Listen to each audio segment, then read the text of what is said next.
sou Ralph Girl e hoje iremos falar sobre a Suécia. A Suécia é um país escandinavo localizado na Europa Setentrional. Ela é usada como exemplo por diversos políticos e economistas como sendo um país modelo a ser seguido. O desemprego é relativamente baixo, a inflação é controlada e a moeda é estável.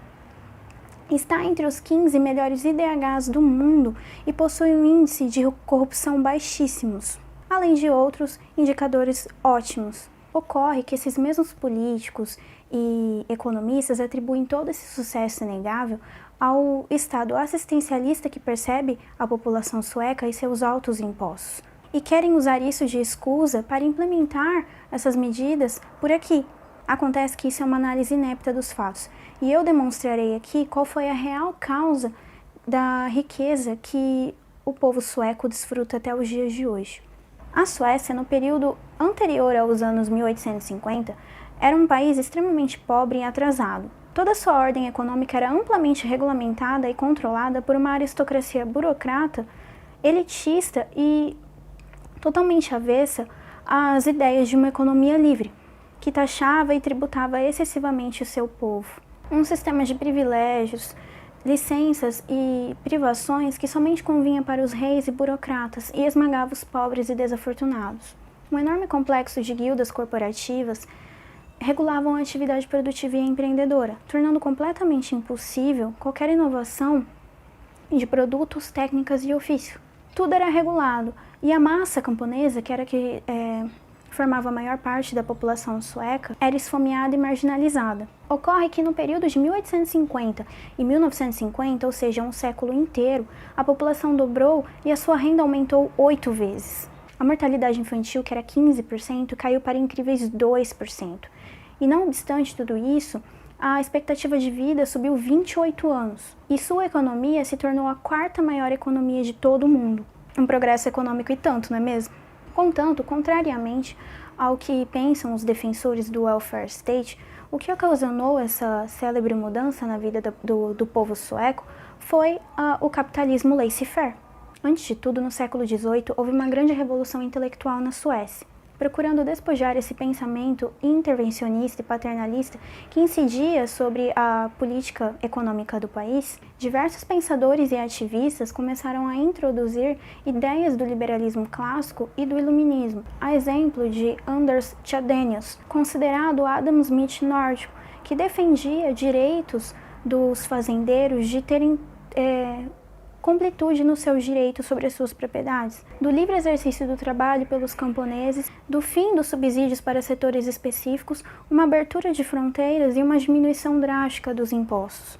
Também foi um ativista político, conseguindo lograr conquistas como a diminuição dos impostos, a liberação do comércio interno e da liberdade de expressão.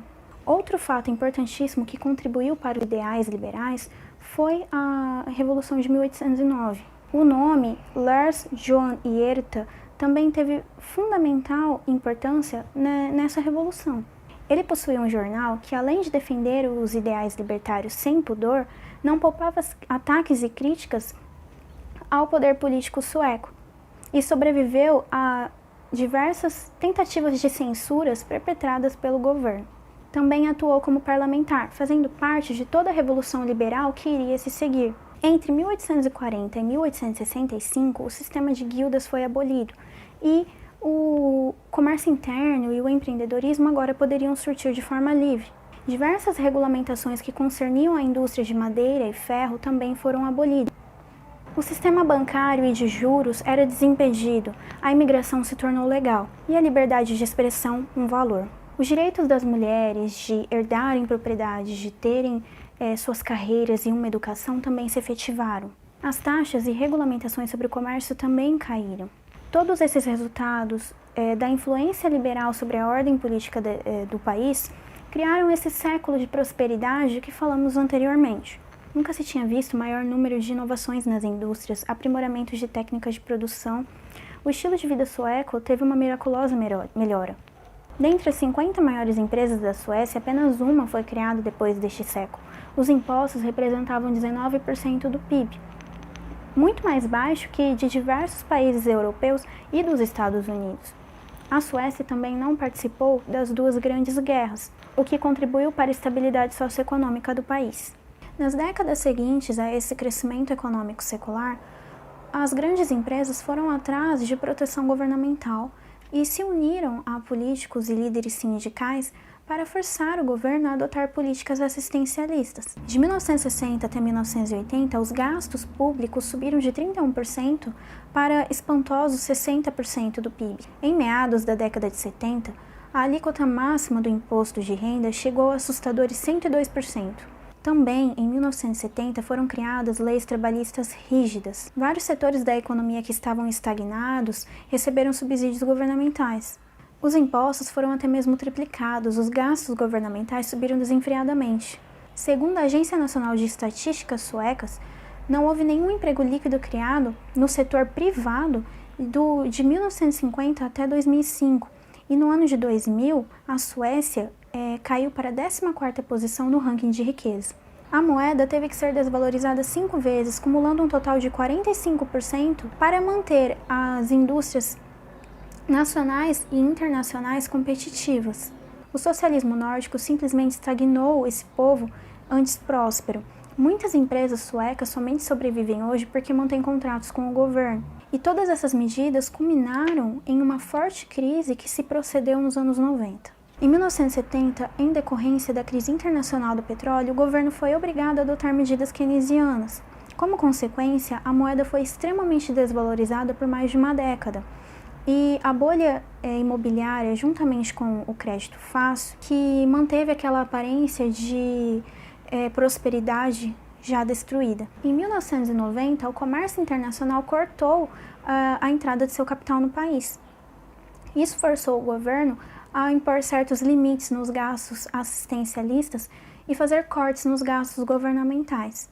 Após impostas, essas medidas aparentavam ser a salvação para o país, o que se mostrou total fracasso no ano de 1992. Neste ano, o Banco Central sueco elevou suas taxas de juros a 500%.